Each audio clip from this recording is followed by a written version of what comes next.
Hello दोस्तों, मैं अमर सिंह आप सभी लोगों का हमारे यूट्यूब चैनल अमर साइकोलॉजी में स्वागत करता हूं। आई होप आप सभी लोग अच्छे होंगे। दोस्तों, मैं आज इस वीडियो में जीन पियाजे के कॉग्निटिव डेवलपमेंट थियोरी को बताने वाला हूं। इस सिद्धांत में पियाजे ने संज्ञानात्मक विकास की बात की है। क्या होता है संज्ञानात्मक विकास, इसके बारे में थोड़ा सा जानते हुए चलते हैं। संज्ञानात्मक विकास का तात्पर्य है कि व्यक्ति की मानसिक क्षमताओं का विकास होना, जिसके द्वारा वो व्यक्ति सोचता है, समस्या का समाधान करता है, तर्क करता है, परसेप्शन करता है। इन सारी चीज़ों को, जो मानसिक क्रियाएं होती हैं, इन सब चीज़ों को करने के लिए जो बौद्धिक क्षमताएं होती हैं, उन्हीं का विकास होना ही संज्ञानात्मक विकास कहलाता है। परंतु दोस्तों, शुरू करने से पहले आप सभी को मैं ये बताना चाहता हूँ कि यह वीडियो उन सभी छात्रों के लिए इम्पॉर्टेंट है जो आगामी सीटेट, एसटेट, पीजीटी साइकोलॉजी के लिए तैयारी कर रहे हैं। साथ ही साथ उन बच्चों या छात्रों के लिए भी इम्पॉर्टेंट है जो Bihar TET, Jharkhand TET, Madhya Pradesh TET, Haryana TET, REET, Delhi SSSB, KVS और बीएड और डीएलएड जैसे कोर्स की तैयारी कर रहे हैं। दोस्तों, जीन पियाजे का यह सिद्धांत इन सभी परीक्षाओं में पूछा जाता है, अतः इस वीडियो को अंत तक ज़रूर देखें। दोस्तों, हम स्टार्ट करते हैं। सर्वप्रथम हम पियाजे के जन्म से शुरू करेंगे। तो दोस्तों, इनका जन्म 9 अगस्त 1896 को स्विट्ज़रलैंड में हुआ था और इनकी मृत्यु 16 सितंबर 1980 ईस्वी में हुआ था। ये सिर्फ 84 वर्ष तक जीवित रहे और अपने इस जीवन काल में इन्होंने बहुत ही महत्वपूर्ण कार्य किए। दोस्तों, ये मनोवैज्ञानिक बनने से पहले एक बायोलॉजिस्ट और एक अच्छे फिलोसोफर थे और इन्होंने संज्ञानात्मक विकास का सिद्धांत का प्रतिपादन अपने ही 3 बच्चों के ऊपर प्रयोग एवं प्रेक्षणों के आधार पर किया था और इसके लिए कई मनोवैज्ञानिकों ने इनके इस सिद्धांत की आलोचना भी की। दोस्तों, परीक्षाओं में जीन पियाजे के सिद्धांत से बहुत सारे प्रश्न आते हैं, इसलिए इनके सिद्धांत को पढ़ना आवश्यक है। कई बार सीटेट एग्ज़ाम्स में बहुत सारे क्वेश्चंस आ चुके हैं, जैसे कि इन्हें बाल मनोविज्ञान या विकासात्मक मनोविज्ञान का पिता कहा जाता है। ये क्वेश्चन कई बार सीटेट और अन्य शिक्षक परीक्षाओं में पूछा जा चुका है। जीन पियाजे के अनुसार बच्चा एक नन्हा वैज्ञानिक की तरह होता है। ये भी प्रश्न कई बार परीक्षाओं में पूछा जा चुका है, इसलिए दोस्तों इसको अच्छे से याद कर लो। हो सकता है कि अगले सीटेट एग्ज़ाम्स या अन्य राज्य के शिक्षक पात्रता परीक्षा में पूछ लिया जाए, जिसकी आप लोग तैयारी कर रहे हैं। दोस्तों, पियाजे के अनुसार बच्चा ज्ञान का सक्रिय निर्माता होता है, क्योंकि वो वातावरण से अंतःक्रिया करके ज्ञान को अर्जित करता है। जैसे बच्चा जब जन्म लेता है और जैसे जैसे बड़ा होता जाता है, अपने परिवार तथा पास पड़ोस के वातावरण से सक्रिय रूप से अंतःक्रिया करता है और इसी अंतःक्रिया के द्वारा अपने ज्ञान में वृद्धि करता है। दोस्तों, हम आगे बढ़ते हैं। हमारा नेक्स्ट पॉइंट है जेनेटिक एपिस्टेमोलॉजिस्ट। अर्थात दोस्तों, जीन पियाजे को जेनेटिक एपिस्टेमोलॉजिस्ट भी कहते हैं या इनको फादर ऑफ जेनेटिक एपिस्टेमोलॉजी कहते हैं। अर्थात जीन पियाजे को जेनेटिक एपिस्टेमोलॉजिस्ट क्यों कहा जाता है? क्योंकि ये एक बायोलॉजिस्ट थे और बच्चों के संज्ञानात्मक विकास के लिए आनुवंशिकता को एक महत्वपूर्ण कारक मानते थे, इसलिए इन्हें जेनेटिक एपिस्टेमोलॉजिस्ट कहा गया। दोस्तों, यहाँ एक शब्द आ रहा है एपिस्टेमोलॉजी। एपिस्टेमोलॉजी का मतलब है स्टडी ऑफ नॉलेज, अर्थात यह एक दर्शन शास्त्र का एक शाखा है जिसके अंतर्गत हम नॉलेज क्या होता है, ये कैसे प्राप्त होता है, कौन से ऐसे रास्ते होते हैं जिसके थ्रू हम नॉलेज को गेन कर सकते हैं आदि का अध्ययन किया जाता है। जीन पियाजे ने बताया कि जन्म से ही बच्चा कुछ बौद्धिक क्षमताओं के साथ पैदा होता है और बहुत सारी विशेषताएं एवं मानसिक क्षमताएं एक पीढ़ी से दूसरे पीढ़ी में स्थानांतरित होती हैं और इन्हीं क्षमताओं के द्वारा बच्चा अपने वातावरण से अंतःक्रिया करके ज्ञान को अर्जित करता है और वातावरण के साथ संतुलन स्थापित करता है। दोस्तों, हमारा नेक्स्ट पॉइंट है विकास की प्रक्रिया असतत होती है। दोस्तों, जीन पियाजे ने बताया कि जो विकास होता है वो सतत ना होकर के असतत होती है, अर्थात जीवन पर्यंत ना होकर कुछ वर्षों तक एक निश्चित अवस्थाओं के रूप में होती हैं। इसलिए इनके इस विकास के सिद्धांत को अवस्था सिद्धांत के नाम से भी जाना जाता है। दोस्तों, हमारा आगे बढ़ते हैं और इनके इस विकास की अवस्थाओं को हम विस्तृत रूप से वर्णन अगले वीडियो में करेंगे। हमारा नेक्स्ट पॉइंट है कि बच्चा जो है 15 साल तक संज्ञानात्मक विकास अपने अधिकतम सीमा तक पहुंच जाता है। अर्थात जीन पियाजे के अनुसार बच्चे का संज्ञानात्मक विकास 15 साल की अवस्था तक अपने अधिकतम सीमा तक पहुंच जाता है। दोस्तों, ये पॉइंट बहुत ही इम्पॉर्टेंट है क्योंकि एग्ज़ाम में पूछा जा सकता है कि किस मनोवैज्ञानिक ने कहा है कि बच्चे का संज्ञानात्मक विकास 15 साल की अवस्था तक अधिकतम सीमा तक पहुंच जाता है या पूर्ण हो जाता है। इसलिए इसको याद रखना। दोस्तों, हम आगे बढ़ते हैं। यहाँ पे कुछ एलिमेंट्स दिए हुए हैं इनके सिद्धांत के, संज्ञानात्मक सिद्धांत के कुछ एलिमेंट्स दिए हुए हैं जो कि परीक्षा की दृष्टि से बहुत ही महत्वपूर्ण हैं। इनको समझना अति आवश्यक है क्योंकि ये पेपर में बहुत पूछे जाते हैं। इसमें पहला पॉइंट है मैच्योरेशन, जिसको हिंदी में परिपक्वता कहते हैं।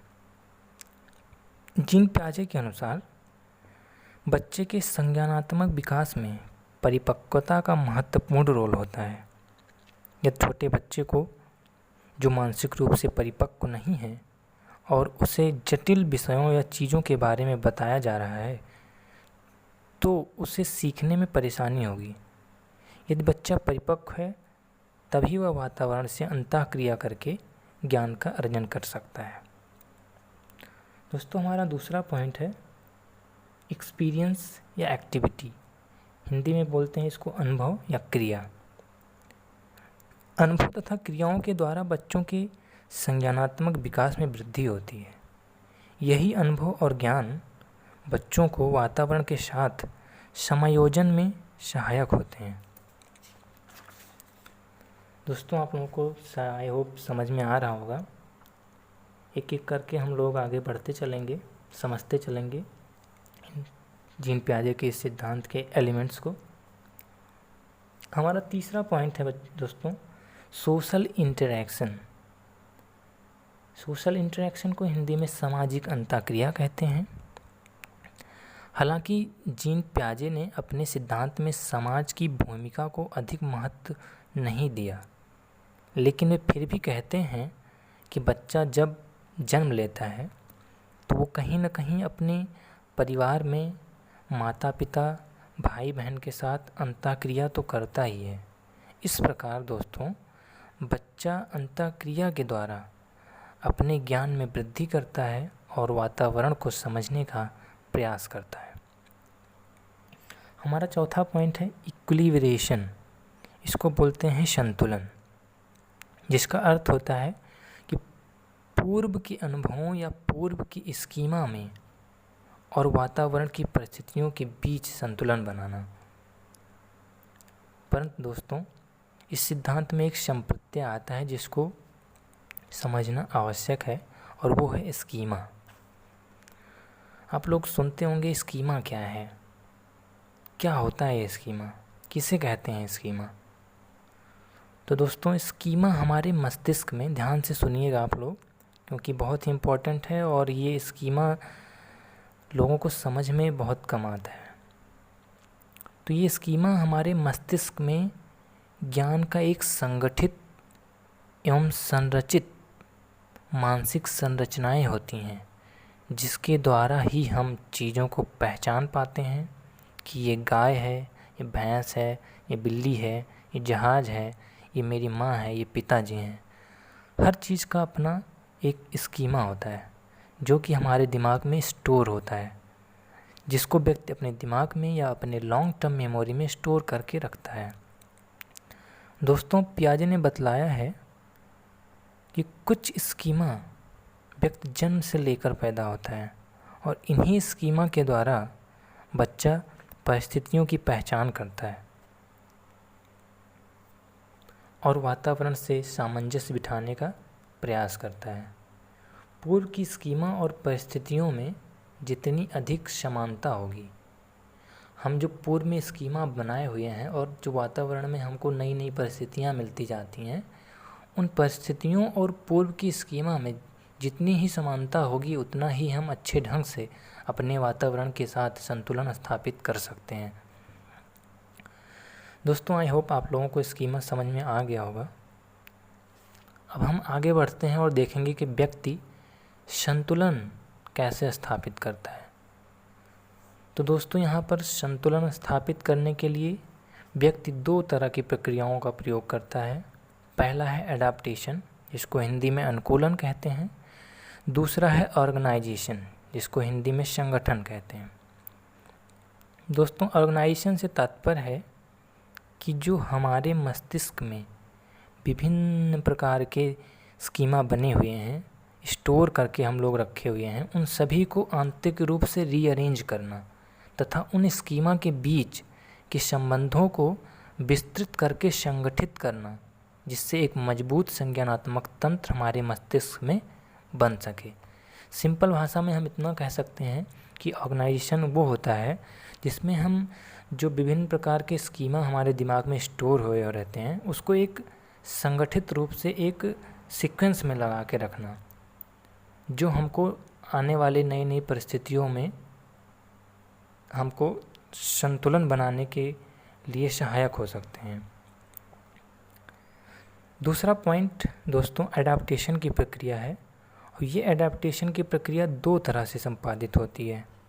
पहला है एसिमिलेशन, जिसको हिंदी में आत्मसातीकरण कहते हैं, और दूसरा है एकोमोडेशन, जिसको हिंदी में समायोजन कहते हैं। एसिमिलेशन क्या होता है इसको समझेंगे थोड़ा सा। इसमें हम अपने पूर्व के स्कीमा, जो हम पहले कोई स्कीमा बना के रखे हैं या पूर्व ज्ञान में, अपने नए ज्ञान को ज्यों का त्यों ऐड कर लेते हैं। इस प्रक्रिया में स्कीमा में कोई बदलाव नहीं होता। जो हम पूर्व के स्कीमा बनाए होते हैं उस स्कीमा में हम नई इन्फॉर्मेशन को, जो हमको वातावरण से नई इन्फॉर्मेशन मिल रही है, उस इन्फॉर्मेशन को हम लोग ज्यों का त्यों अपने पूर्व की स्कीमा में शामिल कर लेते हैं। इसे हम एसिमिलेशन कहते हैं, आत्मसातीकरण कहते हैं। दूसरी प्रक्रिया एकोमोडेशन की है, जिसमें हम पूर्व की स्कीमा या अनुभव में परिवर्तन करके नई सूचनाओं को या ज्ञान को शामिल करते हैं। अर्थात जो हम पूर्व में कोई स्कीमा बना के रखे हैं और हमको कोई एक नई सिचुएशन मिलती है, उस नई सिचुएशन के टैकल करने के बाद या नई सिचुएशन में पढ़ने के बाद हमको कुछ अनुभव उससे मिलते हैं। वो अनुभव हमारे पूर्व की स्कीमा में फिट नहीं बैठते हैं, और जब वो स्कीमा में फिट नहीं बैठते हैं तो हमको अपने स्कीमा में बदलाव करना पड़ता है, उसमें परिवर्तन करके हमको उस नई सूचनाओं को एडजस्ट करना होता है। इस प्रक्रिया को हम समायोजन या एकोमोडेशन की प्रक्रिया कहते हैं। चलिए दोस्तों, बहुत अच्छे से इसको समझेंगे थोड़ा एग्जाम्पल के रूप में लेकर के। तो हम शुरू करते हैं कि एसिमिलेशन को पहले समझेंगे। यहाँ पे देखिएगा अभी आप कुछ एग्जाम्पल दिया हुआ है। यहाँ पे आप ध्यान से देखिएगा कि एक साइड कुत्ता दिख रहा है और दूसरे साइड पे छोटी सी बिल्ली है बीच में। मान लो दोस्तों कि एक छोटा सा बच्चा है, वो एक कुत्ते को देखता है। उसे देखकर उसके मन में प्रश्न उठा कि आखिर ये जानवर कौन है। अपने भाई, मम्मी, पापा या किसी से पूछने पर उसे पता चला कि वो सफ़ेद रंग का एक कुत्ता है। उसके 4 पैर हैं, एक पूँछ है और वो भौंकता है। इस प्रकार बच्चे के मन में कुत्ते का एक स्कीमा बन गया। ध्यान से सुनिएगा दोस्तों कि जो स्कीमा उसके दिमाग में बना कि 4 पैरों वाला जिसकी एक पूँछ हो, भौंकता हो, वो कुत्ता है। अगले दिन बच्चा घर से बाहर खेल रहा था और उसे एक लाल रंग का कुत्ता दिखा, जिसे देखकर उसने बोला कि देखो पापा, कुत्ता आ गया। लेकिन ये लाल रंग का क्यों है? कल वाला तो सफ़ेद था। तो पापा ने उसके पिताजी ने उसे बताया कि कुत्ता लाल, काला रंग, सफ़ेद रंग कई तरह के हो सकते हैं। तो बच्चा समझ गया कि कुत्ता कई रंग के हो सकते हैं। यहाँ पर बच्चा अपने पूर्व के स्कीमा, जो उसको पहले पता था कि 4 पैरों वाला कुत्ता होता है, एक पूँछ वाला, और जो भौंकता है वो एक कुत्ता होता है, तो उस पुराने स्कीमा में अब उसने एक लाल रंग का कुत्ता देखा, तो उस लाल रंग के कुत्ता वाली जो इन्फॉर्मेशन थी उसको अपने पुराने स्कीमा में फिट कर लिया। उसमें कोई परिवर्तन नहीं किया, अपने पुराने स्कीमा में कोई भी परिवर्तन नहीं किया। उसको ये समझ आ गया कि कोई ज़रूरी नहीं है कि 4 पैरों वाला कुत्ता, 4 पैरों वाला जानवर, एक पूँछ वाला जो भौंकता हो वो कुत्ता है, वो सफ़ेद ही होता है। वो कई तरह के हो सकते हैं, लाल, काला, सफ़ेद, कई तरह के हो सकते हैं।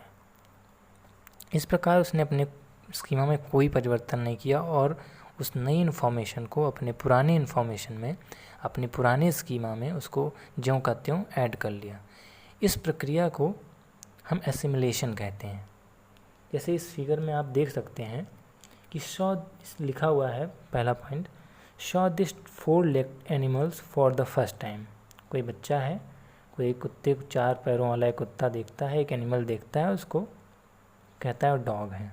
Existing schema, his 4 leg pet is a dog, मतलब उसके 4 पैर हैं और 4 पैरों वाला पालतू जो है वो एक कुत्ता है। तो उसने दोबारा एक दूसरा कुत्ता देखा, उसने उस कुत्ते को बोला कि देखो देखो वो एक कुत्ता है। तो इस तरह से वो अपने पुराने स्कीमा में नई इन्फॉर्मेशन को जोड़ता जाता है। जब अपने पुराने स्कीमा में नई इन्फॉर्मेशन को जोड़ता जाता है तो इस प्रक्रिया को हम एसिमिलेशन की प्रक्रिया कहते हैं। दूसरा आता है एकोमोडेशन की प्रक्रिया। इसमें सामने लिखा हुआ है कि एग्जिस्टिंग स्कीमा, जो वो पहले बना चुका है कि 4 पैरों वाला पालतू एक डॉग है, उसके पिता ने उसको बता दिया कि बच्चा जो 4 पैरों वाला होता है, जिसकी एक पूँछ होती है और जो भौंकता है वो एक कुत्ता होता है। अब उसके दिमाग में एक स्कीमा बना हुआ था कि 4 पैरों वाला, एक पूँछ वाला, एक जो भौंकता है वो एक कुत्ता है। लेकिन वो कुछ समय के बाद उसको एक बिल्ली दिखाई पड़ती है।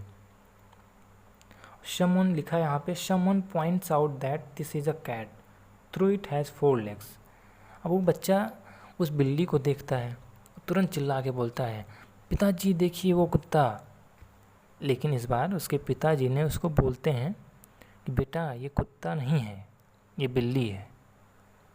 वो बच्चा कंफ्यूज हो जाता है कि कल तो हम 4 पैरों वाला, एक पूँछ वाला, एक जो भौंकता है वो कुत्ता है, आज ये बिल्ली कैसे हो गई। तो उसके पिताजी उसके बताते हैं कि बेटा ये बिल्ली है, इसकी पूँछ लंबी होती है, 4 पैर होते हैं और कुत्ते से छोटी होती है और ये म्याऊं म्याऊं करती है। अब बच्चे को ये पता चला कि ये कुत्ता नहीं है, ये एक बिल्ली है, क्योंकि ये म्याऊं म्याऊं करती है और छोटी है, इसकी पूँछ लंबी होती है।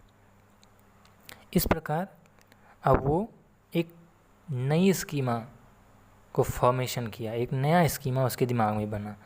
जो पहला पुराना स्कीमा था कि 4 पैरों वाला, एक पूँछ, जो भौंकता है वो कुत्ता है, लेकिन अब वो कुत्ते वाला स्कीमा बिल्ली वाले स्कीमा से मैच नहीं खाता है। इसलिए बच्चे ने अब अपने पुराने स्कीमा को मॉडिफाई किया, उसमें परिवर्तन किया, और उस परिवर्तन करने के बाद में बिल्ली वाले स्कीमा को एडजस्ट कर लिया कि 4 पैरों वाली, एक लंबी पूंछ वाली जो म्याऊं म्याऊं करती है वो बिल्ली होती है, ज़रूरी नहीं कि वो कुत्ता होगा। इस प्रकार इस प्रक्रिया को एकोमोडेशन की प्रक्रिया कही जाएगी। दोस्तों, आज की इस वीडियो में बस इतना ही। अगले वीडियो में हम प्याजे के संज्ञानात्मक विकास की अवस्थाओं पर बात करेंगे। दोस्तों, आई होप आप सभी लोगों को यह सेशन अच्छा लगा होगा। पढ़ाई गई सभी चीज़ें समझ में आ गई होंगी। दोस्तों, आप लोगों को यदि यह वीडियो अच्छा लगा हो तो प्लीज़ इस वीडियो को लाइक करें और मेरे इस चैनल को सब्सक्राइब करें, जिससे आप सभी लोगों को इम्पोर्टेंट वीडियो मिलती रहे। नमस्कार।